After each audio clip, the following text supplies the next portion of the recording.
प्रभु यीशु मसीह के मधुर नाम से सभी सुनने वालों को मेरा जय मसीह की। आज फिर से सोमवार परमेश्वर ने हमारे ज़िंदगी में दिया है। कितना अद्भुत बात है परमेश्वर जो हमारे ज़िंदगी में एक एक दिन दे रहे हैं। ये हमारे लिए सौभाग्य है कि परमेश्वर हमें एक एक दिन बढ़ा रहे ताकि हम उसके वचन को एक दूसरे को सुना सके और प्रभु में ला सके। रोमियो के पत्र से हम पढ़ रहे थे, रोमियो के पत्र पहले अध्याय और उसके 10 आयत तक हमने देखा है। आज हम 11वीं आयत देखेंगे।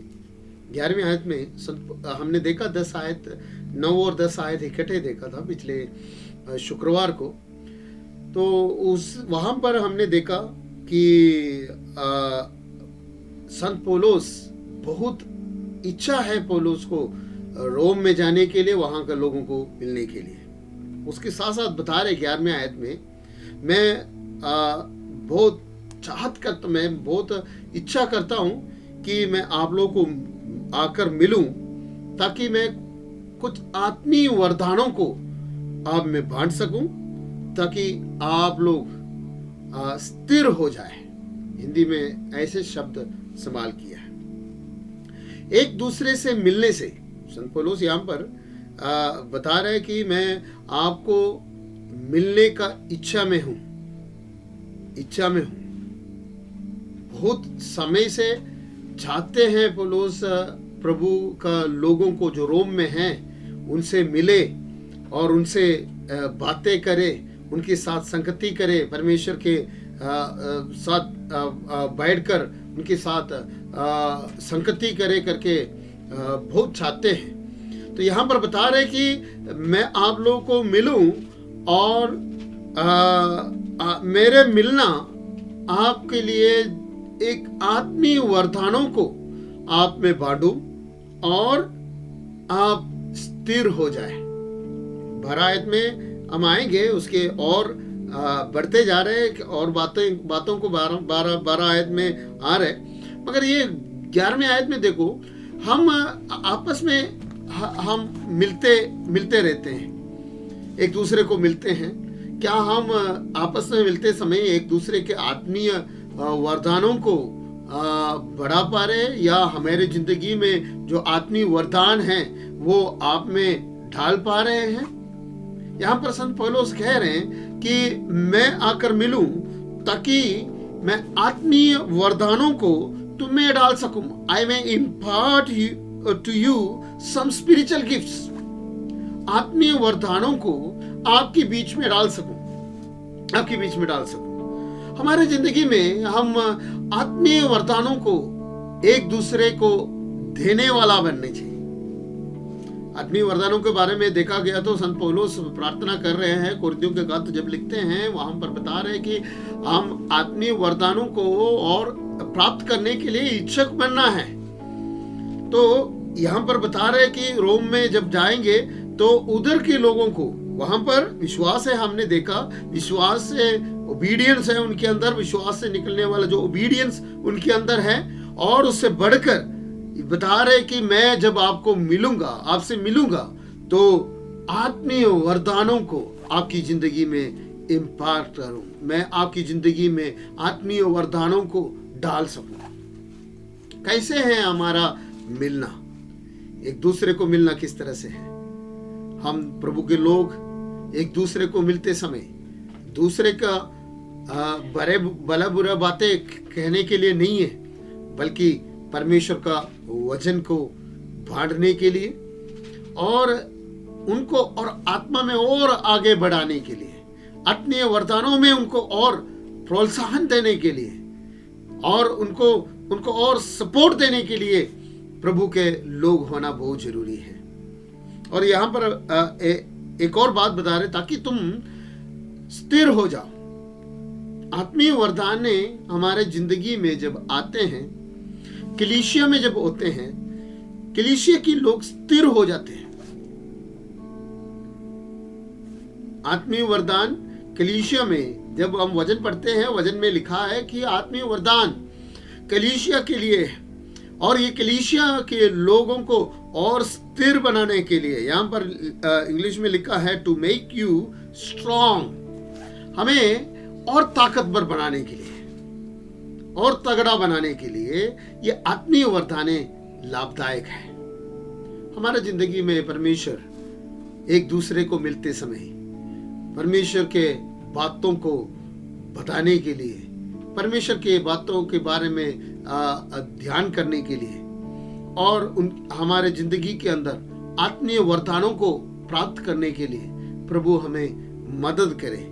ये सारी बातों से हमें क्या मिलते हैं? हम और स्थिर हो जाते हैं। ये वरदान प्रभु की ओर से है, वरदान प्रभु की ओर से है, प्रभु यीशु की ओर से हमें वरदान मिल रहे हैं। मैं आपसे मिलूंगा। यहाँ पर संत पौलुस रोम के कलीसिया को मिलते समय संत पौलुस के अंदर से कोई वरदान नहीं दे रहे, बल्कि मिलने के द्वारा प्रभु के बारे में और जानकारी मिलते हैं, और जानकारी मिलते हैं। 12 आयत में जब आते हैं, 12 आयत में बता रहे हैं कि आपसे भी कुछ मैं प्राप्त करूं। तो ऐसे नहीं है कि एक तरफ जाने वाली बात नहीं है, मैं सब कुछ जानने वाला हूं कि मेरे से ही आप सारे बातों को प्राप्त करो, ये नहीं है बात। बल्कि यहाँ पर बता रहे 11वें आयत में बता रहे, मैं मिलते समय आपको मैं आत्मीय वरदानों को देने के लिए बातों के, और हमारे विश्वास को क्या 12वें आयत में बताते हैं विश्वास, हमारा दोनों का विश्वास में जागृति हो जाए, एक बढ़ोतरी हो जाए। तो हमारा मिलना, आपस में मिलना, परमेश्वर का नाम ऊंचा होने चाहिए। हमारा आपस में हम एक दूसरे को मिलते समय परमेश्वर का नाम,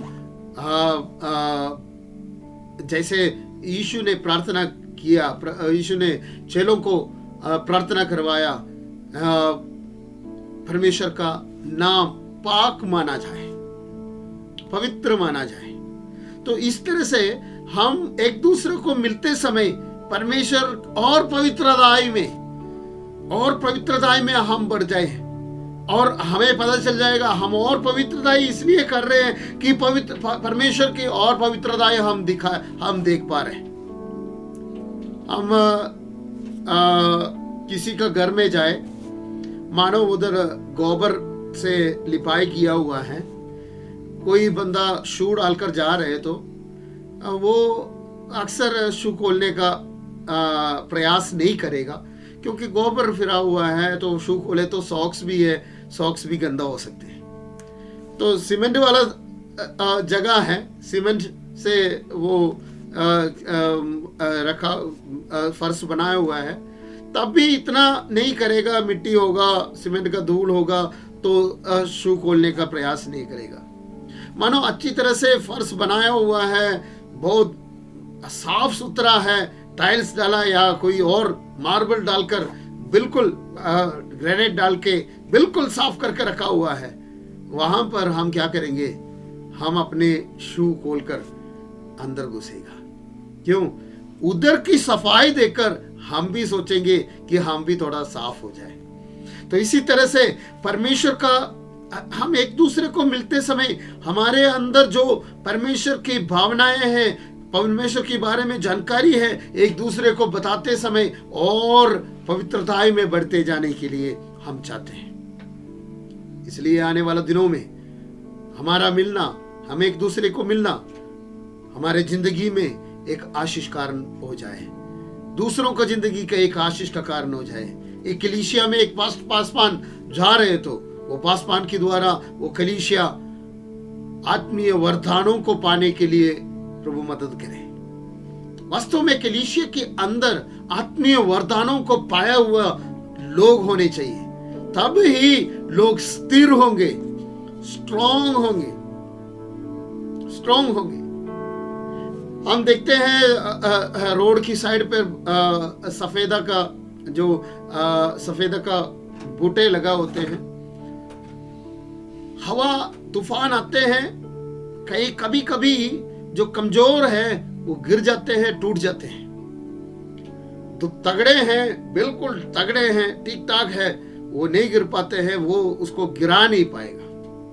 वचन कहते हैं मैं आऊंगा, संत पौलुस बता रहे कि मैं आऊंगा तो तुम लोग आत्मीय वरदानों को मैं बांटूंगा।